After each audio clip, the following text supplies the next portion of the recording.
제가 많이 받는 질문 중에 하나가 제가 자가늑경고를 썼다가 부작용이 생기거나 잘못해서 또 떼야 되면 어떻게 해요? 라고 하는데 이론적으로는 뗄 수 있습니다. 안녕하세요. 저는 루브르 성형외과 대표원장 윤성원이라고 합니다. 오늘 여러분과 이야기해 볼 주제는 늑연골에 대해서 이야기를 나눠보도록 하겠습니다.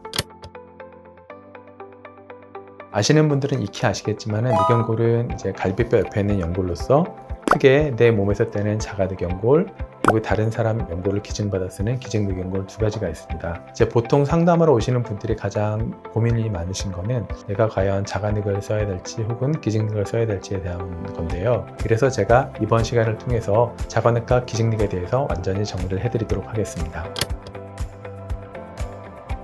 늑연골은 영어로 립 카틀리지 혹은 코스탈 카틀리지라고도 하는데 갈비뼈 안쪽에 위치하고 있는 연골입니다. 갈비뼈는 이제 가장 중요한 기능이 위아래로 움직이면서 우리 몸에 숨을 쉬게 하는 기능인데 갈비뼈는 가슴 가운데 있는 복장뼈라는 부분과 연결이 되어 있는데 이 뼈와 뼈끼리 직접 연결이 되어 있는 게 아니라 그 사이에 늑연골이 들어가 있어서 부드럽게 이어주는 다리 역할을 합니다. 즉 갈비뼈는 숨을 쉬면서 위아래로 움직여야 하기 때문에 가슴 한가운데의 복장뼈와 갈비뼈 사이에 가슴벽이 움직일 수 있도록 탄성을 주는 구조물이 늑연골이다 라고 이해를 하시면 되겠습니다.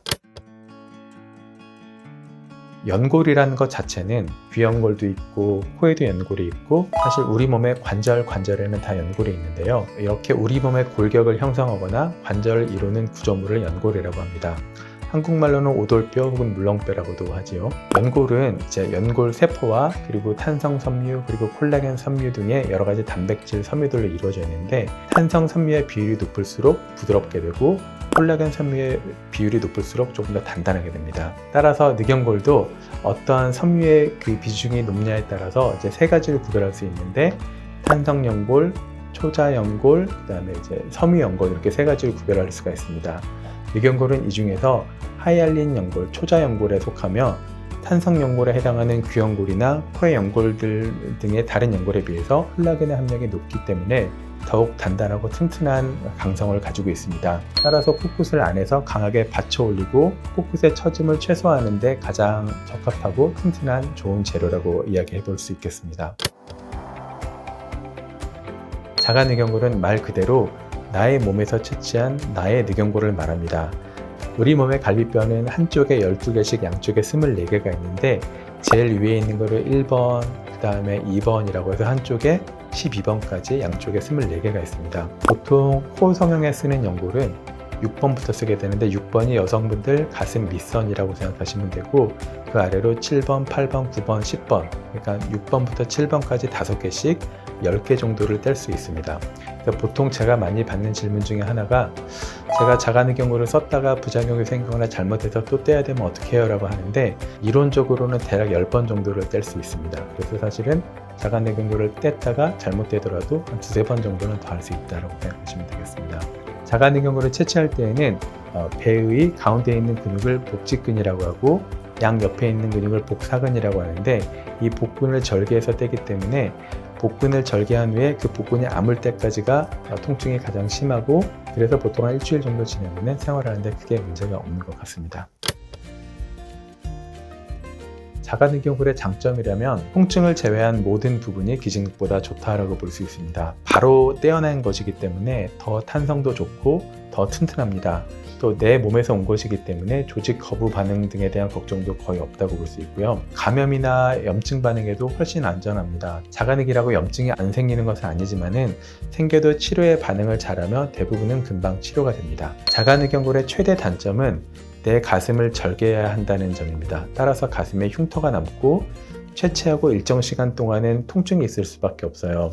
통증은 영구적인 건 아니고 제 경험상 개인 차이는 있겠지만은 대략 일주일 정도면은 큰 통증은 대부분 좋아진다라고 이제 볼 수 있겠습니다. 평소와 다름없이 일상생활을 하는데 크게 무리는 없는 것 같습니다.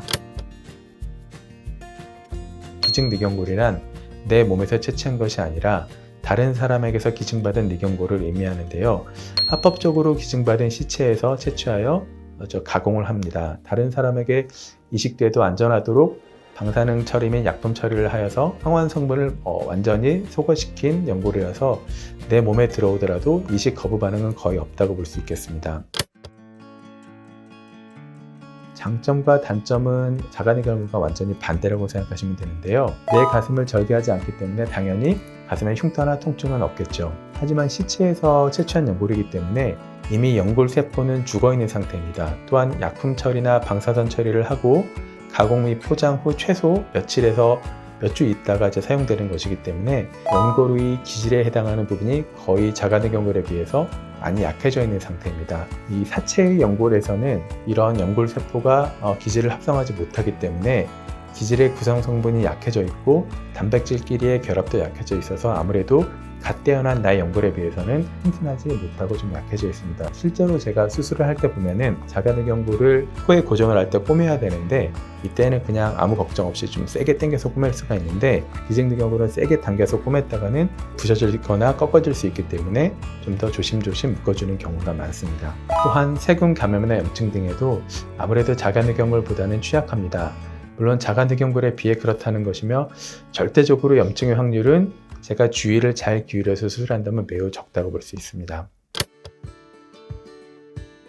저는 늑연골을 써야 할 경우에는 대부분의 경우 환자분께서 자가내기나 기증맥 중에서 원하는 것을 선택할 수 있도록 선택권을 드리는 편인데요. 장단점에 대해서 꼼꼼히 비교해보고 스스로에게 맞는 연골을 선택할 기회를 드리는 것입니다. 두 연골에서 모양적인 차이는 대부분은 크지 않다고 볼 수 있습니다. 만약에 저한테 추천을 해주세요라고 여쭤보신다면 저는 아무래도 의사이기 때문에 안전한 자가내경골을 추천을 드리는 편이기는 합니다. 안전성이나 튼튼함을 원하신다면 자가내경골을, 그리고 가슴의 통증이나 흉터가 부담스러우시다면 기증내경골을 추천을 드립니다. 기증내경골이 안전하지 않다거나 튼튼하지 않다는 것이 아니라 두 연골을 비교한다면 상대적으로 그렇다는 것이기 때문에 오해는 없으시기를 바랍니다.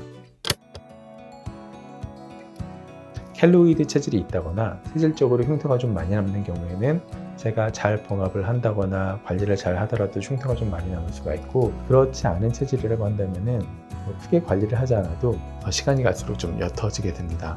굳이 관리라고 한다면은 흉터는 자외선을 받거나 하게 되면 더 진해질 수 있기 때문에 자외선을 받지 않는 게 좋은데 어차피 몸 아니기 때문에 받을 일은 거의 없다고 보시면 되고, 흉터 연고나 흉터 시트 같은 거를 붙여주시면은 흉터가 좀 튀어 올라오는 것을 방지할 수 있기 때문에 그 정도만 관리하시면 충분하다고 볼 수 있겠습니다. 재수술을 할 때 꼭 자가내를 사용할 필요는 없고, 심지어 귀연골로도 재수를 할 수가 있고 기증맥이나 자가내 모두 다 가능한데, 코끝을 좀 화려하게 올리고 싶다거나 이전에 코가 처졌던 경험을 하셨던 분들이라면 자가내 혹은 기증맥을 추천을 드리고, 오히려 재수를 하면서 코를 조금 낮추고 싶다거나 아니면 코를 자연스럽게 만들고 싶다라고 하면은 귀연골로도 충분히 가능할 수 있습니다. 네, 지금까지 자가내경골과 기증내경골의 장단점과 차이점에 대해서 알아보았습니다. 제가 실제로 수술하거나 상담할 때 받는 질문들에 대해서 좀 정리를 해봤는데요.